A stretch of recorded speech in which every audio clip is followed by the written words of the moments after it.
Hi hello. तो कहानी की शुरुआत होती है जो अपना मास बॉय था ना, वो ओरेंजर, वो बताता है कि जो हमारा खानदानी बिजनेस है, ये मेरे परदादा से दादा को आया, दादा से पापा को आया, फिर मैं इसका एकमात्र उत्तराधिकारी बना।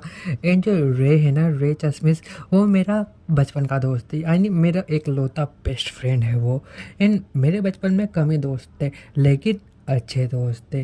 और एक दिन मैंने सुना कि हमारे टाउन में ना प्रतियोगिता होने वाली है, तो उसमें एड बनाना था। तो मैंने भी अपना जो है ना फैमिली बैकग्राउंड से जानते हुए एक एड बनाया, और उसमें मेरे को सेकंड प्राइज़ मिला।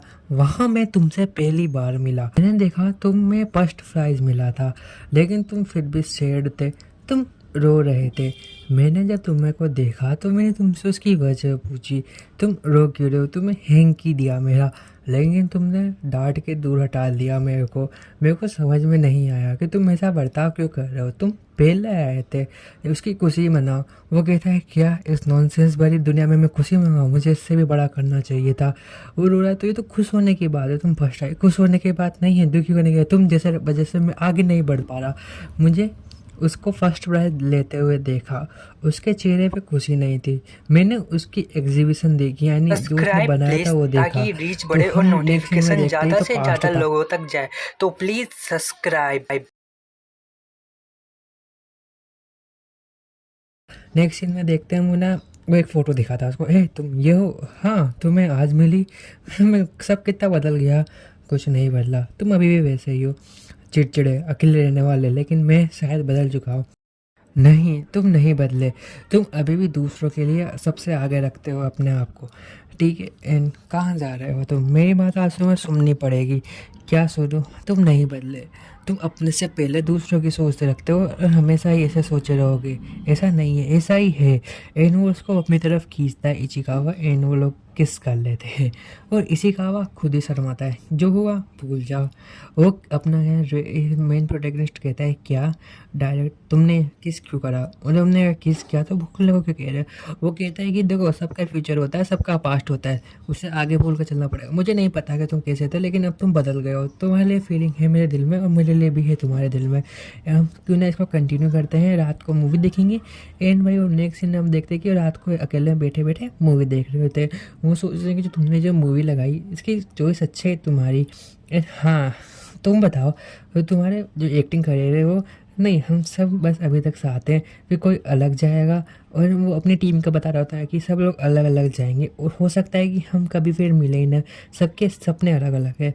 और कहता है तुम्हारा क्या, वट अबाउट यू, तुम्हारे भी तो कुछ सपने होंगे ना, तो तुमने सोच रखे होंगे। हाँ मैंने सोच रखे हैं कि मैं तुम्हारे साथ ज़िंदगी बिताऊंगा। है नहीं, सीरियसली बताओ। उन्हें मुझसे बहुत सारे सवाल करता है अबाउट एक्टिंग, तो तुम एक्टिंग छोड़ दोगे, तुम्हें एक्टिंग पसंद नहीं है क्या। वो बताता है मुझे एक्टिंग पसंद है, मुझे लगा ही था, लेकिन सबसे ज़्यादा मुझे तुम पसंद हो क्या। वो लोग किस करते हैं और थोड़े करीब आते हैं, वो इतना बाहों में बैठ जाते हैं कि उन्हें पता नहीं चल रहा मूवी भी चल रही होती है।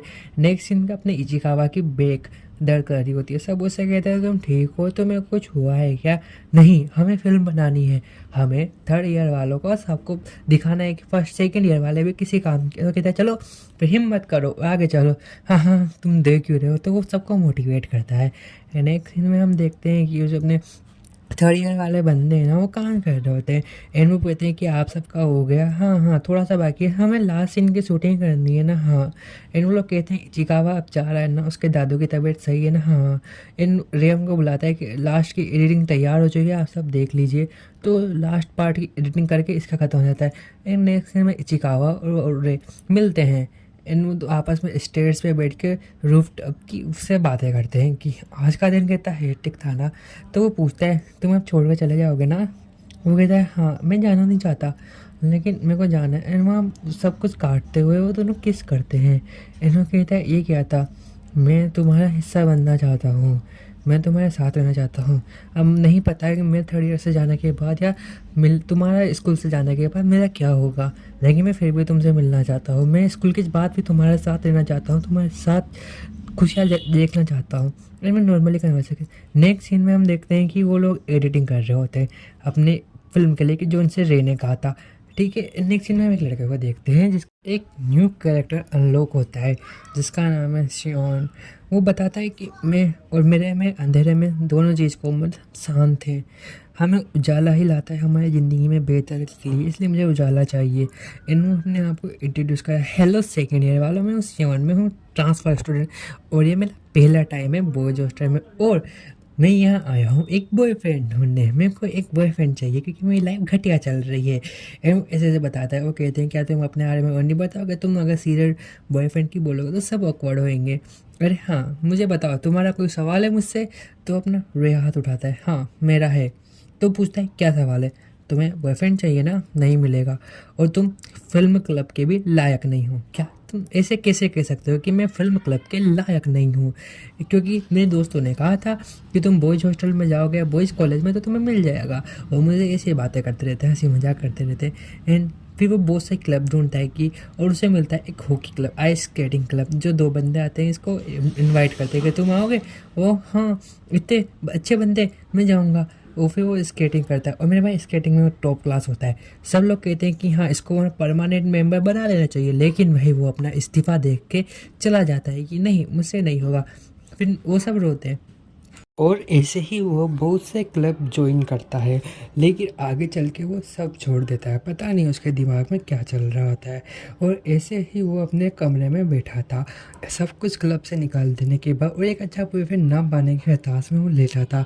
तो उसका रूम पार्टनर क्रिएटो उसको हिम्मत देता है। वो कहता है कि देखो मैं इतना सारा क्लब ज्वाइन किया कि मेरी मसल्स बन गई, लेकिन मेरे को एक अच्छा लड़का नहीं मिला जिससे मैं प्यार कर सकूँ, मुझे बाबू सोना कर सकूँ। एंड क्रिएटो उसे समझाता है और वो उसे थर्ड ईयर वालों की फ़िल्म दिखाता है, तुम देखो इसको, तुम्हें फिल्मिंग क्लब ज्वाइन करना चाहिए ताकि तुम्हें मिल जाए। वो बताता है कि तुम पहले नहीं बता सकते, तुम पहले नहीं बता सकते थे कि इतना सब। अब आ चलते हैं अपने प्रेजेंट में जहाँ पे वो क्लास में खड़ा था। एंड जब रे ने उससे मना कर दी, वो कहता है तुम होते कौन हो, तुम्हें नहीं पता कि मैं कितनी बड़ी चीज़ हूँ। और इचिकावा भी साथ देता है, सब चिंता मत करो। एंड वो इचिकावा से कहता है क्या तुम सिंगल हो, अरे ऐसा नहीं है, तो तुम मेरे बॉयफ्रेंड बन जाओ, डेट पे करेंगे। नहीं नहीं ऐसा नहीं है। एंड वो नेक्स्ट वो कुछ सामान उठा के अपने क्लब में जा रहे होते हैं। एंड रास्ते में उन्हें लड़के मिलते हैं तो वो उससे पूछते हैं कि तुम्हारा जो कॉस्ट्यूम है वो किधर है। ठीक वो बताते हैं कि उधर है। एंड वो जब नेक्स्ट अपने कमरे में जाता है, आई मीन क्लब में, तो रो रहा होता है, रे तुम्हारे वजह से ऐसा सब कर, रे तुम एक नंबर के बेकार इंसान हो। इतनी देर में रे आ जाता है। एंड वो रे को गालियाँ देता है, लेकिन वो रो रहा होता है और रे उसके पास वापस आता है कि तुम क्यों रो रहे हो, आई नो मैं गलत हूँ। लेकिन रे उसके पास बैठ जाता है शांति से। एंड वो बताता है तुम्हें चुप कराने के लिए मैं क्या करूँ। एंड वो उससे कहता है मेरे सिर पे हाथ फेरो। तो रे ऐसा ही करता है, रे उसके सिर पे हाथ फेरता है और आराम से उसको चुप कराता है। एंड उसके करीब जाता है। एंड वो कहता है क्या इतना करीब नहीं आना था, मैंने तुमसे नहीं कहा किस करने को। एंड वो उसको किस कर लेता है। एंड वो कहता है अब बताओ मैं तुम्हारे लिए क्या करूँ, तुम जाके चुप हो जाओ। तो वो पूछता है क्या तुम मेरे बॉयफ्रेंड बनोगे। एंड वो कहता है कि हाँ क्यों नहीं। तो उसके चश्मा हटा के देखता है कि रे ये तो बहुत होट है, बहुत क्या प्यारा है। एंड वो उसका कॉन्टैक्ट नंबर लेता है, एक्सचेंज करता है ताकि अगर वो डेट पे जाए तो उनको आसानी हो। नेक्स्ट सीन में ये सारी बात अपना शियोन उसके रूम पार्टनर क्रीटो को बता रहा होता है, ये देखो भाई आज मेरे को पहली बार अपना बॉयफ्रेंड मिला और वो फिल्मिंग क्लब का। एंड पता नहीं आगे चल के क्या होगा, मैं तो बेरंग दुनिया में अकेला खड़ा हूँ, मेरा कोई दोस्त नहीं था। यहाँ सब मुझसे डिफरेंट है, मुझसे कोई बात नहीं करता, मुझे सब इग्नोर करते हैं सिवाय माँ के। माँ मेरे पास आता है, अच्छा फील कराता है। अच्छा तो तुम्हें माँ से सेटिंग नहीं करनी चाहिए थी। नहीं वो टेकन है मुझे लगता है, वैसे भी मेरी इतनी खूबसूरती के लिए रे ही सही है। नेक्स्ट सीन में हम देखते हैं कि वो अपने रे को ढूंढ रहे होते हैं क्योंकि रे ने 2 दिन से उसका फ़ोन नहीं उठाया। एंड वो सोचता है क्या रे को किडनैप कर लिया हो, क्या पता उसका एक्सीडेंट हो गया हो। एंड वो कहता है नहीं ऐसा नहीं है, हमें थर्ड ईयर वालों के पास चलना चाहिए। तो वो थर्ड ईयर वालों के पास जाते हैं। वो पूछता है रे कहाँ है। तो सब कहते हैं क्या तुम रे के नए बॉयफ्रेंड हो। वो कहते हैं हाँ। तो सब कहते हैं कि तुम मुझसे दूर रहो, वो तुम्हारे लायक नहीं है, आई मीन वो ऐसा ही। तो रे भी वहाँ आ जाता है। तो वो उससे पूछता है रे तुम कहाँ से। सब पूछते क्या तुम्हारा नया बॉयफ्रेंड है, तुम डेट कर रहे हो। तो रे कहता है हाँ, लेकिन फिर अपना क्या सियान कहता है कि तुम टेक्स्ट क्यों नहीं करते मुझे, good morning, good night, love you वगैरह। वो कहता है ये मेरा काम नहीं है, तुम मुझे कर सकते हो लेकिन पाओगे इग्नोरेंस। लेकिन ऐसा नहीं है, वो सब कहते हैं तुम्हें इसकी जिम्मेदारी लेनी चाहिए, तुमने अगर इसको बॉयफ्रेंड बनाया है तो हाँ प्लीज़ ऐसा मत करो। तो उसको ताने देता है वो कि मेरे नहीं कहा था, तुमने जो मुझसे कहा मैंने वो किया तुम्हें हैप्पी करने के लिए। एंड वो वहाँ रोने लग जाता है क्योंकि तुमसे मुझे ये उम्मीद नहीं थी, तुमसे मुझे ये उम्मीद नहीं थी रे, तुम मुझे धोखा दे रहे हो। नेक्स्ट सीन में अपना सियान बस मेकअप कर रहा होता है, वो स्किन केयर जिसे कहते हैं। वो किरीटो से पूछता है क्या वो मेरे लिए सही होगा, और वो किरीटो भी कहता है कि मुझे नहीं पता क्योंकि तुम्हारी रिलेशनशिप और लव लाइफ है, तुम जानो उसके बारे में। तो वो किरीटो के बारे में पूछा तुम्हारा कोई नहीं है क्या, तुम भी तो किसे पसंद करते हो। किरीटो कहता है नहीं मेरे को अभी नहीं है, क्या मैं तुम्हारे लिए ढूंढ सकता हूँ। वो कहता है देखो तुम फालतू में बहस ना करो, वैसे तुम्हारे लिए क्या सही होगा, कौन सा सही होगा। लेकिन वो कहता है मुझसे तो थर्ड ईयर वालों ने कहा था कि अब जो रे है उनके बीच में एग्रीमेंट है तुम्हारे बीच में, और वो एग्रीमेंट कुछ खास नहीं, मुझे नॉर्मली रहना है और उसके साथ डेट पे जाते रहना है, और उसकी जिम्मेदारी है मेरी, मेरी जिम्मेदारी है उसके ऊपर, बाकी हमारे बीच में कुछ नहीं है। उन्होंने मुझसे माफ़ी भी मांगी थी ताकि मैं हल्का महसूस करूं। एंड नेक्स्ट सीन में हम देखते हैं कि वो स्कूल जा रहे होते हैं और वहीं क्या रे आया होता है। वो कहता है क्या ये आज मेरे लिए आया है, तो उससे पूछते हो हाँ मैं तुम्हारे लिए आया हूँ, चलो अब लेट ना करते हुए स्कूल चलते हैं। तो वो रास्ते में नॉर्मली कन्वर्सेशन करते हुए जा रहे हो, तब उनका निकलता है कि तुम बार बार टोपी क्यों पहनते हो, तुम विदाउट टोपी भी तो रह सकते हो। तो अपना सियान क्या करता है, वो केप हटाने की जिद करता है कि तुम हटाओ एक बार। और इतनी देर में सियान का पाँव फिसलता है और गिर जाता है, और अपना रे उसे पकड़ लेता है। रे कहता है तुम आराम से चलो, उसका सिर सहलाता है ताकि उसको अच्छा लग सके। जब वह कॉलेज पहुँचते हैं स्कूल, तो उन्हें दो बंदे मिलते हैं। वो कहते हैं कि गुड मॉर्निंग रे।